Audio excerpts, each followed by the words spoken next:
Have you been considering strip tillage on your farm? This 6-part video series is going to look at the equipment, the economics, and how to make strip tillage work for you. At farm meetings, there's a lot of talk about soil health. In this last video of the series, we'll talk to farmers about how they overcome soil challenges and build soil health on their farms.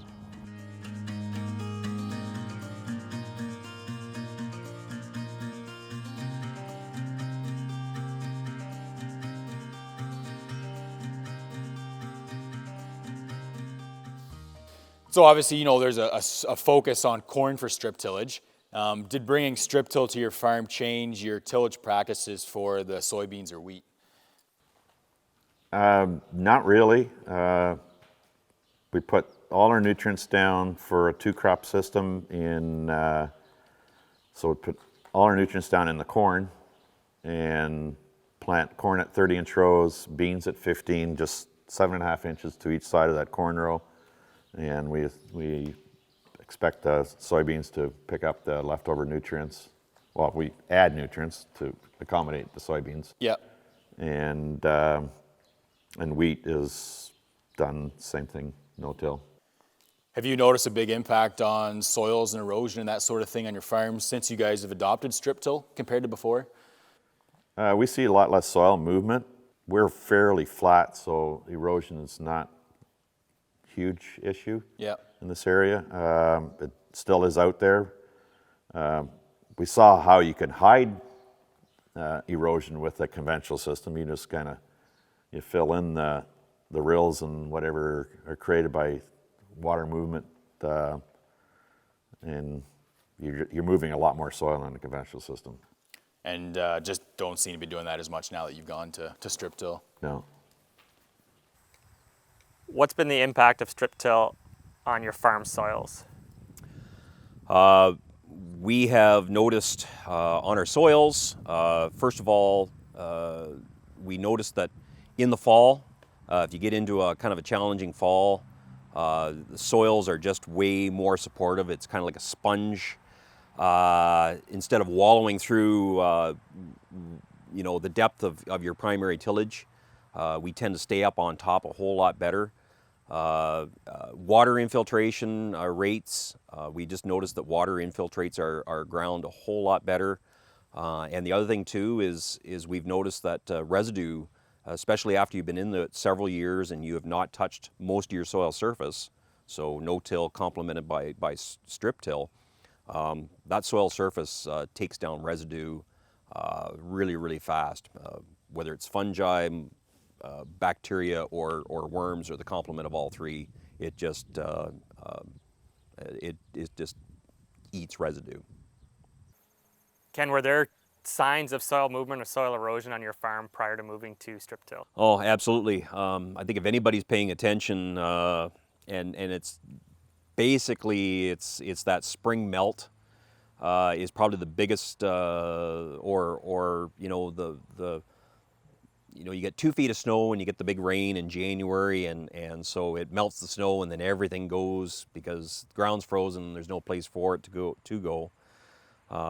Just all those stalks up in our cornfields, and all that wheat stubble still kind of half standing in between our zones, just seems to slow stuff down. That plus I think we just have better water infiltration when water is available or when water can infiltrate.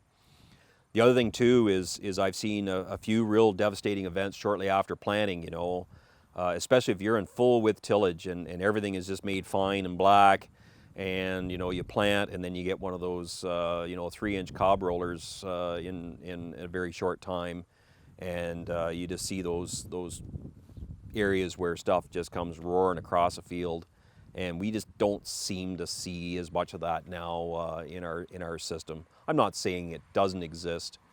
It just, the prevalence of it is way less. The one thing we see occasionally, and you got to be a little careful of, is if you're making strips and you are going through an area where water is known to run, and so maybe it's not one of those areas that's bad enough that you want to install a grass waterway, but it's just one of those places where if you get a really heavy rainfall, water will tend to collect and run. especially if it's running across the rows. The best thing I can say is just lift the rig out, and especially if you're making fall strips, lift the rig out and just don't strip it, and set back in.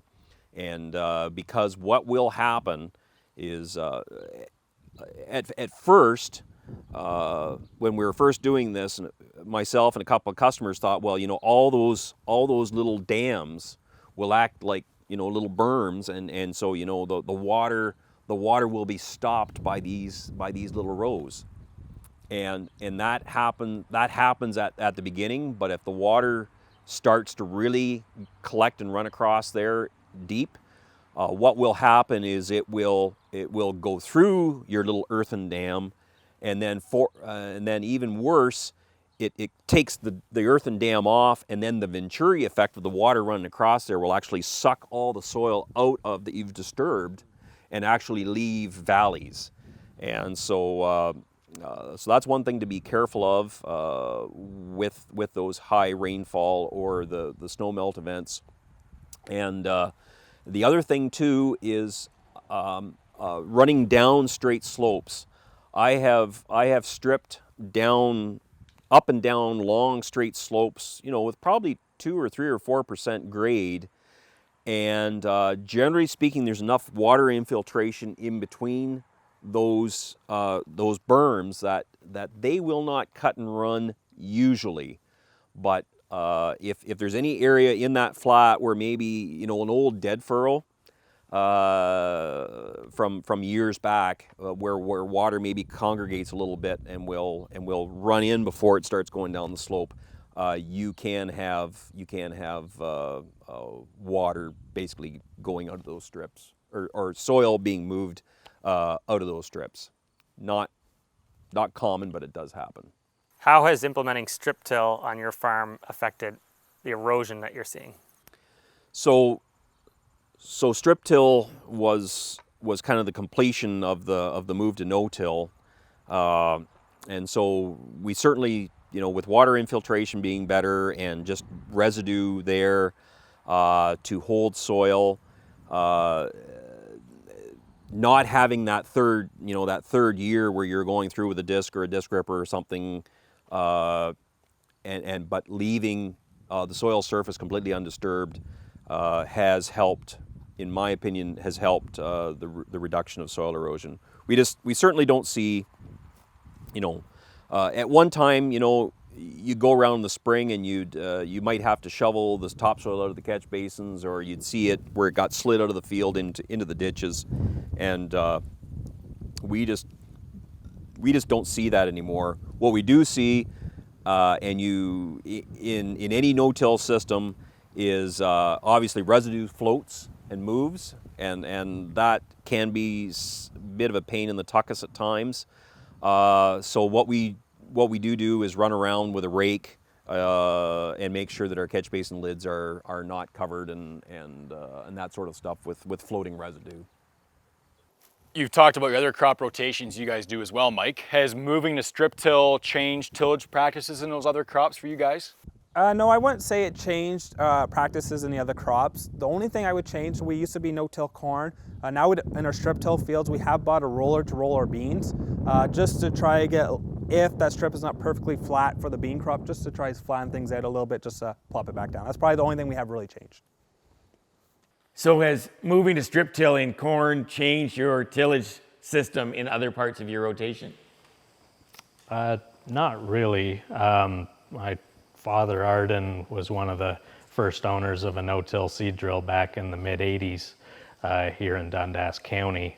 And so we have had a long history of no-tilling soybeans on and off, not on every acre, but certainly with the advent of Roundup Ready soybeans, no-till bean acres for us basically went to almost 100% in a couple of years, where we struggled with non-GMO soybeans and no-till in the early years, but now we see too much of a yield drag doing tillage on soybeans for us to ever go back.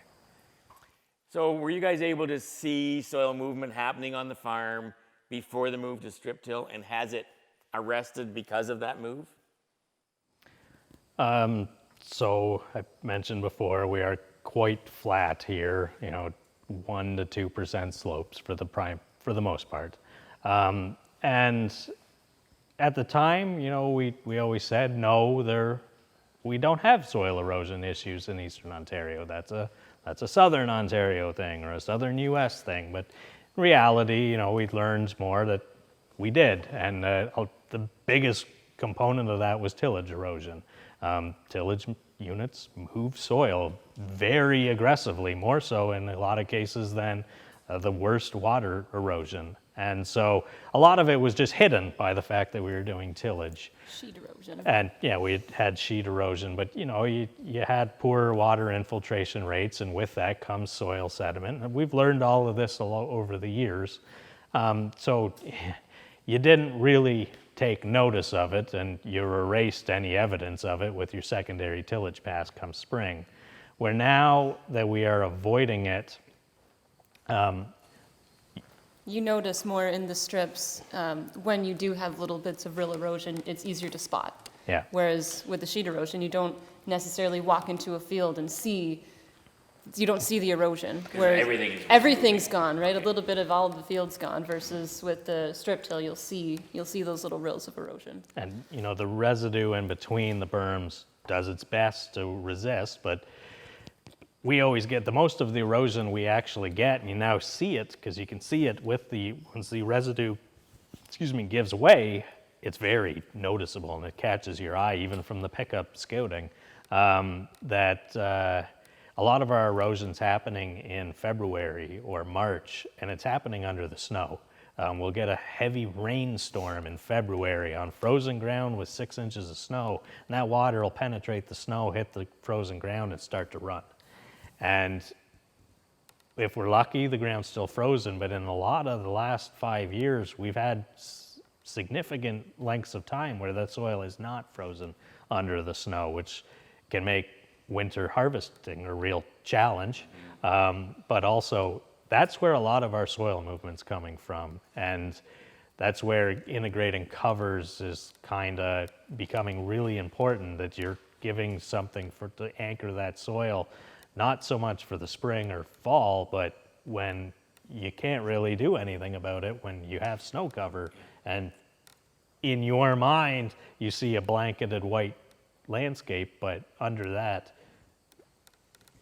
things could be going wrong. So water quality is an important metric for society as a whole, and many farmers have become much more interested in that. Has this moved to strip till? Have you seen an improvement in water quality on your farm and leaving your farm? I think so. We mentioned that water infiltration rates have increased, and we've measured that with doing the infiltration test, and we've measured some aggregate stability through doing tests.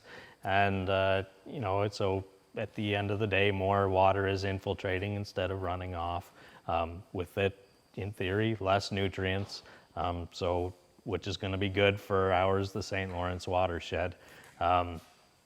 It's a challenging one to put a number to. So considering your strip till, what do you think has been the biggest soil benefit from that? And do you think your soils are healthier since you started strip tilling? I would say they definitely are. You can walk into a field now after a rainstorm and your boots aren't covered in mud, right? So the trafficability, like the movement across fields is a lot better. You're seeing more worms, more middens. Yeah, I was quite skeptical at first about how quickly soil would change, and still am. You'd see a presentation about a magic cover crop cocktail, and your soil will in 1 year be transformed to this perfect cottage cheese soil structure. And then we tried it on our own farm, and cottage cheese. And you're like, all right, this is easy. You'd kill the cover crop off, and 29 days, the soil biotic glues that the cover crop and the root exudates it created have broken down, and bye-bye cottage cheese. And so we were creating what we wanted, but we weren't able to keep it. And it's really, really hard to put a number on soil health. Are there aspects of strip till and your system with strip till and fertilizer placement that offer solutions for some of the water quality issues that we're facing in Ontario? I'm going to say yes, in that we have moved a lot of broadcast fertility and that we used to do 15, 20 years ago, and moved it either into a band with the strip till rig, or we have now banding with our air seeder. So we have very, very little phosphorus itself that is now surface applied. It's almost all incorporated or banded with the seed. As well, so we were involved with a project with the University of Waterloo for several years, where essentially they had a water monitoring station on our farm. They monitored water, which was overland flow. They monitored our tile water for several years, and in all of those years, especially the water that was going out in the tile, they really couldn't ever get a time of year or anything, or even after we banged on half of our rotations worth of fertility in the fall, and then get a couple of rain events and everything else. They could never sense, or all the tile samples they did, they basically was always well within kind of the maximum amount they'd really like to see in water heading for the lake. So I'm very comfortable with the fact that what we're doing is environmentally correct, and it's also been economically advantageous for as well. So it's really if there's win-wins, this gets about as close as there is. Ken, what role does strip till play in your long-term vision for the farm? So strip till essentially allowed us to complete, so we were already no-tilling wheat, already no-tilling soybeans, and now it completed the trifecta, as it were, as far as getting us to a complete no-till system, or very close to it. Soils bear up under equipment way better. Water infiltration is just incredible. Residue degradation when you don't touch that soil surface is you just don't worry necessarily about having to incorporate stuff, and so that's been a huge win for us, and erosion has largely not disappeared, but certainly most of it has been mitigated.